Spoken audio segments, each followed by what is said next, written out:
Alhamdulillahi Rabbil Alamin. Alhamdulillahilladzi allafa baina qulubina fa asbahna bi ni'matihi ikhwana. Asyhadu an la ilaha illallah, asyhadu anna Muhammadar Rasulullah. Allahumma salli wa sallim wa barik ala sayyidina Muhammad wa ala alihi wa sahbihi ajmain. Wa ba'du, usikum wa iyaya bitaqwallah. Faqala Allah subhanahu wa ta'ala fi kitabil aziz, a'udzu billahi minasyaitonir rajim, bismillahirrahmanirrahim.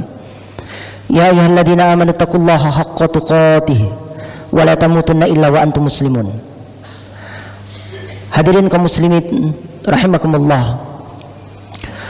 Melalui mimbar Jumat kali ini, khatib berwasiat kepada diri sendiri dan kepada kita semua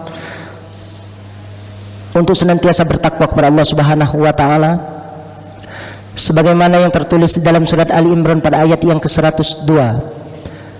Wahai orang-orang yang beriman, bertakwa kepada Allah dengan sebenar-benar takwa, dan janganlah kamu mati kecuali dalam keadaan beragama Islam. Ayat ini dijelaskan di dalam tafsir Ibnu Katsir bahwa takwa kepada Allah subhanahu wa ta'ala dengan sebenar-benar takwa adalah menjalankan apa yang diperintahkan, menjauhi segala apa yang dilarang, memaksimalkan taat kita kepada Allah subhanahu wa ta'ala dalam setiap waktu, kondisi apapun. Hadirin sidang Jumat rahimakumullah, salah satu bulan yang dimuliakan adalah bulan Rajab. Ada peristiwa agung yang tertulis di dalam surat Al-Isra pada ayat yang pertama. Subhanallazi asra bi 'abdihi lailan minal masjidil harami ilal masjidil aqsa allazi barakna haulahu linuriyahu min ayatina innahu huwas samiul basir. Dalam surat tersebut, surat Al-Isra pada ayat yang pertama, bahwa terjadinya perjalanan Isra dan Mi'raj, ada dua tempat yang mesti jadi perhatian kita. Pertama adalah permulaannya dari Masjidil Haram, lalu singgah ke Masjid Aqsa di Palestina. Dua tempat yang dimuliakan, dua tempat yang menjadi perhatian kaum muslimin, yang mesti kita sama-sama menjadi perhatian kita. Dan di Palestina tersebut ada tempat yang diberkahi di sekelilingnya. Hadirin sidang Jumat rahimakumullah, kalau melihat ayat tersebut, maka banyak hadis yang menceritakan bagaimana mestinya kita perhatian, dan banyak fadilah-fadilah yang menyatakan keistimewaan masjid.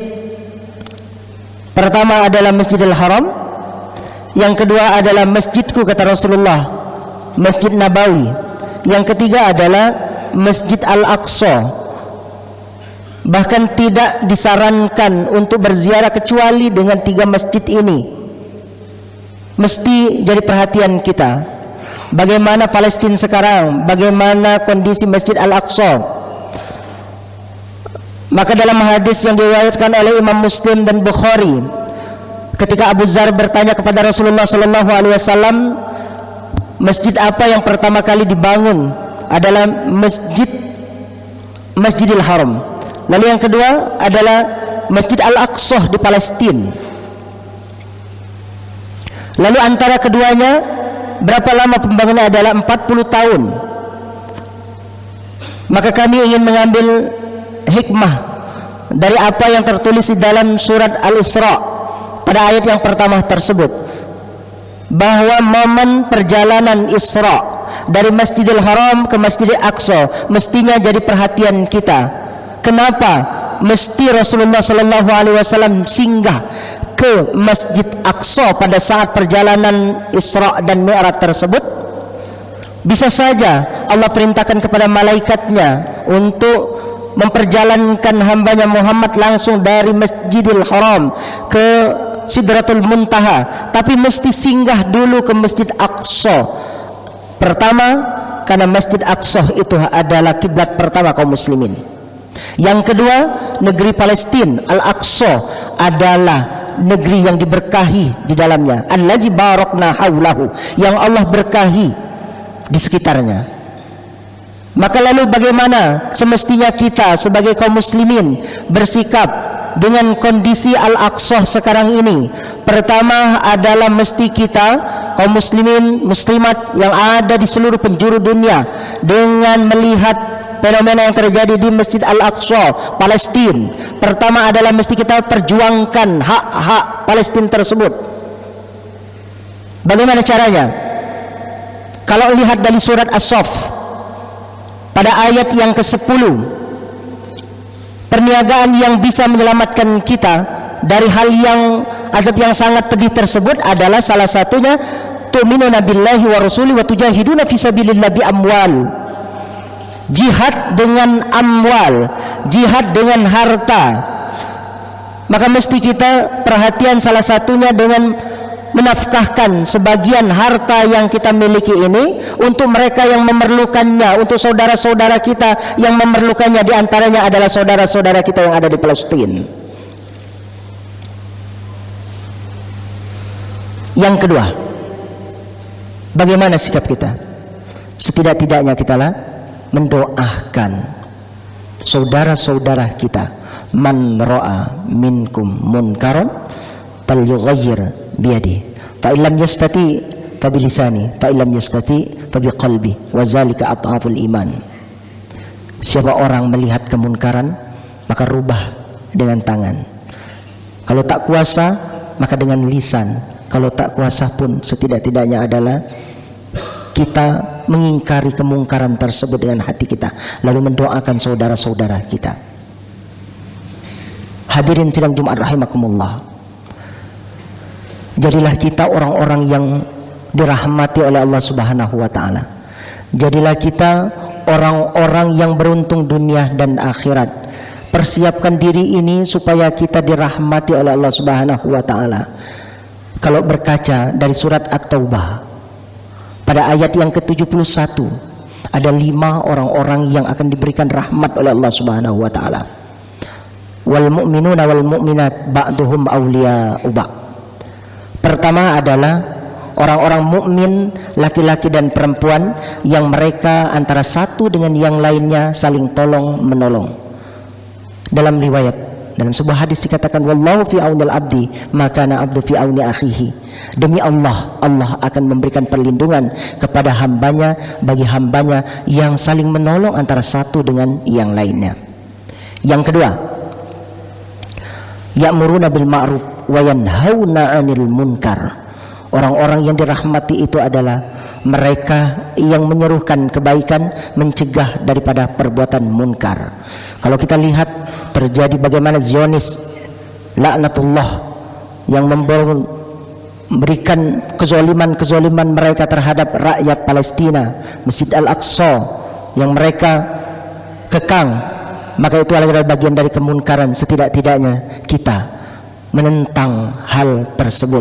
Setidak-tidaknya kita akan memberikan wawasan pengetahuan kepada generasi-generasi selanjutnya, anak cucu kita, bahwa bagian dari orang-orang yang dirahmati itu adalah mereka yang mengajak kepada kebaikan, mencegah dari perbuatan munkar. Yang ketiga, wa yuqimunas shalah, yaitu mereka yang mendirikan salat. Orang-orang yang dirahmati oleh Allah Subhanahu wa taala maka mesti mendirikan salat.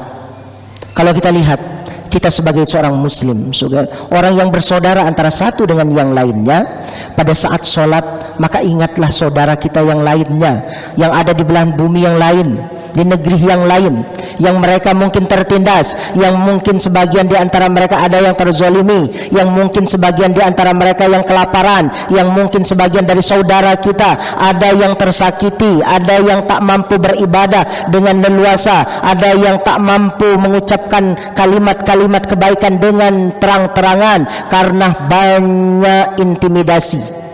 Maka kita setidak-tidaknya sebagai seorang muslim, pada saat kita telah melaksanakan sholat, doakan, berikan doa yang terbaik untuk saudara-saudara kita tersebut. Lalu setelah itu, wa yu'tunaz zakah. Yang keempat, Orang-orang yang dirahmati oleh Allah Subhanahu wa taala yang tertulis di dalam surat At-Taubah pada ayat yang ke-71 adalah mereka yang menunaikan zakatnya. Perhatikan, hal jazaul ihsan illal ihsan. Setiap kebaikan yang kita lakukan akan kembali kepada kita kebaikan tersebut, bukan untuk orang lain, tetapi hakikatnya semua kebaikan yang kita lakukan akan kembali kepada kita sendiri.